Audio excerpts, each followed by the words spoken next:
हमारे साथ, जैसा मैंने आपको पहले बताया कि हमारे साथ हमारे दो नुमाइंदे मौजूद हैं। शब्बीर हमारे साथ मौजूद हैं और मनोज कौल भी मौजूद है हमारे साथ। मनोज, मैं आपके पास आना चाहूंगा। एक लंबा अरसा जरूर लगा और काफी वक्त से ये सब कुछ चल रहा था। अब ये मामला सामने आया है और जिस तरह की बातें सामने ये भी आई हैं कि यासिन मलिक ने कहा है अपने हवाले से कि मेरे को हुकूमत ने पासपोर्ट भी जारी किया, मैं व्याख्यान यानी लेक्चर्स देने के लिए मुझे इजाज़त दी गई और उन्हें अटल बिहारी वाजपेयी के वक्त का भी दौर का भी नाम लिया। इन सब हालात के बीच जो जम्मू कश्मीर के मौजूदा हालात हैं, जहां पर टारगेट किलिंग के सिलसिले पर भी पूरी तरह से हम कह सकते हैं कि फुल स्टॉप नहीं लग पाया है, ये फैसला जो अब आने वाला है, इसे आप कैसे देख रहे हैं मनोज? देखिए, जहाँ तक इस फैसले का ताल्लुक है, डेफिनेटली इसके दो तीन चीज़ें हैं जो रिपरकशंस हो सकती हैं। सबसे बड़ा जो इसका एक असर होगा वो उन ताकतों पे होगा, वो उन अफराद पे होगा जो यासिन मलिक के साथ इस टेरर फंडिंग मामले में उनके साथ थे और उसके ये जो जिस तरह की गड़बड़ी फैलाने के लिए जो पैसा इकट्ठा किया गया था, जो लोग उसमें मुलविस थे वो ज़रूर फिक्रमंद हुए होंगे। उन्हें ये लगेगा कि अब उनकी बारी है इसके बाद। दूसरा ये कि अगर कोई शख्स जब हमने देखा कि पिछले 3 साल से जो अलहदगी पसंद कैंप है, जो सेपरेटिस्ट कैंप है, उस पर जिस तरह से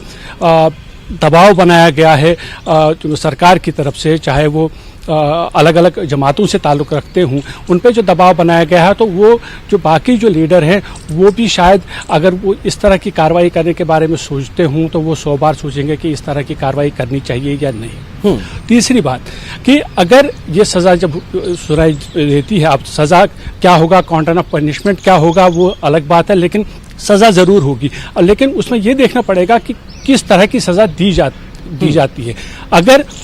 कोई बड़ी सज़ा इस मामले में हो जाती है तो पाकिस्तान ज़रूर ये कोशिश करेगा कि इस मामले को वो आगे इतना उछाल दे ताकि वो उसकी जो कोशिश है जम्मू कश्मीर में मिलिटेंसी को हवा देने की, उस पर वो कोशिश ये करेगा कि उसको हवा देने में उसकी मदद मिले। क्योंकि आज सुबह से ही हमने देखा, चाहे वो पाकिस्तान के मौजूदा वज़ीर आज़म हों शहबाज शरीफ या साबिक वज़ीर आज़म इमरान खान हों या क्रिकेटर शाहिद आफरीदी हों, तो वो सुबह से ही आज उन्होंने ट्वीट करते ये कहा कि यासिन मलिक को टारगेट बनाया जाता है। यानी वो एक मासूमियत का कार्ड अब प्ले करेंगे, यासिन मलिक को एक मासूम की तरह, एक बेगुनाह की तरह पेश करने की कोशिश करेंगे। हालांकि जुडिशरी जो है, इंडियन जुडिशरी का ये दबदबा रहा है और ये रिकॉर्ड रहा है आलमी सतह पर भी कि अगर किसी भी मामले पर अगर कोई भी मुलजिम हो उसके साथ इंसाफ किया जाए, जो सबूत हों उनकी बिना पर जो उसको सज़ा मिलनी चाहिए वो सज़ा दी जाए। लेकिन पाकिस्तान ये ज़रूर कोशिश करेगा कि एक मासूमियत का कार्ड खेल के ये कह के कि यासिन मलिक को टारगेट बनाया गया है, क्योंकि यहाँ की सरकार अब दूसरे तरीके की है, जैसा वो लगातार कहते आए हैं कि नरेंद्र मोदी की जो सरकार है उसके बाद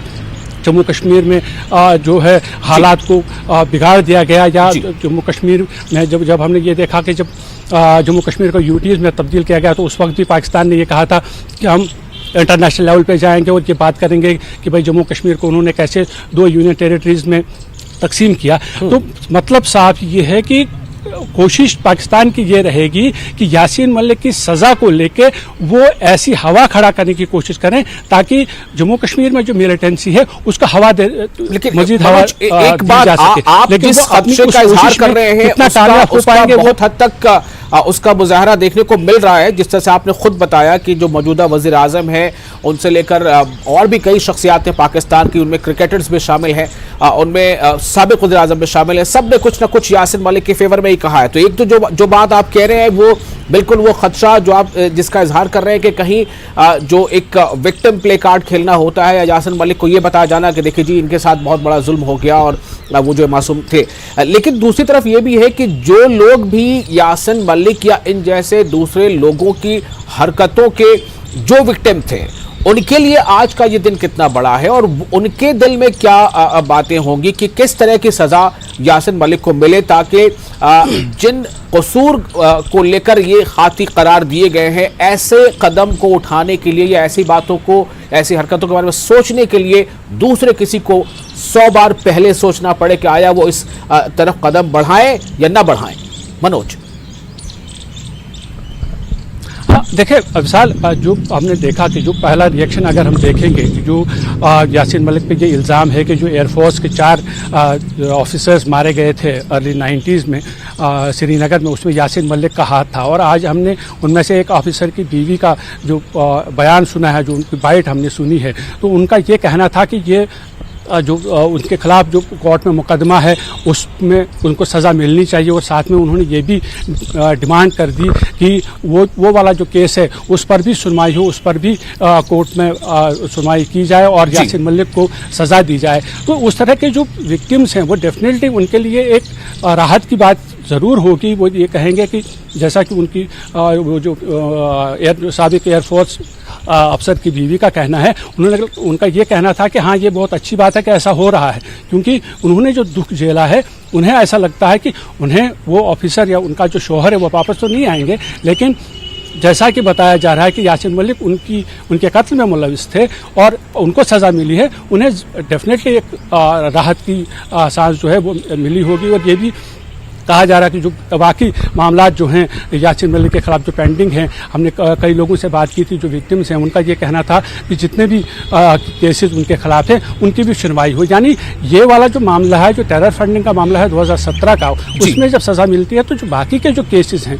उस लोगों का ये मानना है कि वो जो केसेस उनके खिलाफ जो पेंडिंग है उनको कहीं ना कहीं एक उम्मीद की किरण नज़र आने लगी है कि वो केसेस पर भी सुनवाई होगी और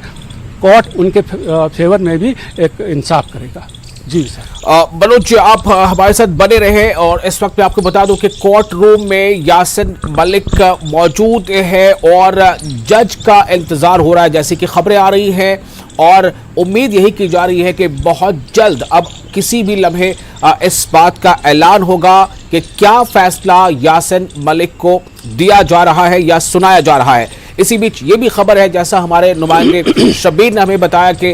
यासीन मलिक के घर के आसपास वहां पर नारेबाजी हो रही है और यासीन मलिक के फेवर में लोग आवाज बुलंद कर रहे हैं, कुछ पथराव भी हुआ था, ऐसी भी खबर हमें शब्बीर ने दी थी। लेकिन इस वक्त जो आप तस्वीरें देख रहे हैं पटियाला हाउस कोर्ट की, वहां यासीन मलिक को जब कोर्ट रूम ले जाया गया था, ये उस वक्त की तस्वीर है। अभी जो खबर आ रही है उसके मुताबिक जजेस साहबान का इंतजार हो रहा है और कोर्ट रूम में यासीन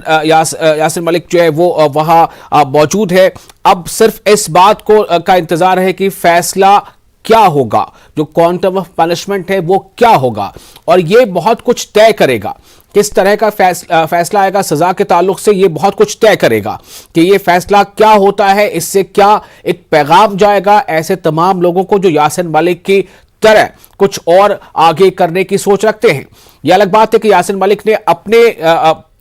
बारे में जो कुछ कोर्ट में कहा है उसके मुताबिक पिछले कई सालों से उसने कोई हिंसक राजनीति नहीं की है। उसे खुद भारत की सरकार ने पासपोर्ट जारी किया और उसे व्याख्यान देने के लिए मौके दिए गए। ये सारी बातें अपने अपने फेवर में कही। उसने ये भी कहा कि 94 के बाद हमने गांधी की राजनीति जो है जो तरीका था वो अख्तियार कर लिया। लेकिन अब सवाल इस बात को लेकर है कि जज फैसला क्या सुनाते हैं, चूंकि एनआईए के स्पेशल कोर्ट में जो फैसला अभी आने वाला है सजा के ताल्लुक से, जो एनआईए के वकील हैं उन्होंने सीधे तौर पर यह मांग की है कि यासीन मलिक को फांसी की सजा दी जाए। इन सब के बीच आपको अब ये बता दें कि यासीन मलिक के घर के बाहर भी सुरक्षा के पुख्ता इंतजाम किए गए हैं। जैसा कि कुछ देर पहले खबर आई थी कि वहां पर कुछ नारेबाजी हुई है और यासीन मलिक के फेवर में कुछ वहां नारेबाजी हुई है, कुछ बातें हुई हैं। वहां पर सिक्योरिटी के भी सख्त इंतजाम थे और जो लोग सड़कों पर आए थे, कुछ नारेबाजी की थी, उन सबको वहां पर काबू में किया जा सका है। अभी वहां पर ऐसी कोई बात अब फिलहाल नहीं है। अब सिर्फ इस बात का इंतजार हो रहा है कि पटियाला हाउस कोर्ट में जहां भी सुरक्षा के बहुत कड़े इंतजाम हैं, ड्रोन से भी नजर रखी जा रही है, अब जब के फैसला आएगा तो ये फैसला क्या होगा, क्या फैसला आने वाला है। वो तमाम लोग जिन्हें लगता है कि यासीन मलिक की सोच की वजह कर उनके खानदान तबाह हुए, उनके खानदान के अफराद जो है कब्ल अज़ वक्त इस दुनिया से चले गए, उन सब लोगों को भी इस बात का इंतजार है कि क्या फैसला आता है और क्या इंसाफ के तकाजे पर इंसाफ का जो तकाजा है वो पूरा होगा। यासिन मलिक के बारे में आपको बताया कि जो JKLF है, जम्मू कश्मीर लिबरेशन फ्रंट, जो अब उस पर बिल्कुल पाबंदी आए थे, उसका वो एक उसे वो लीड किया करता था। शब्बीर, आप अगर हमारे साथ मौजूद हैं तो मैं आपके पास फिर से एक बार आना चाहूंगा और ये जानना चाहूंगा कि इस वक्त वहां पर क्या हालात हैं, आप वहां क्या देख पा रहे हैं? क्या नारेबाजी और जो कुछ पथराव की बातें आपने इससे पहले की थी कि यासिर मलिक के घर के बाहर की गई थी, इस वक्त वहां सूरत हाल क्या है?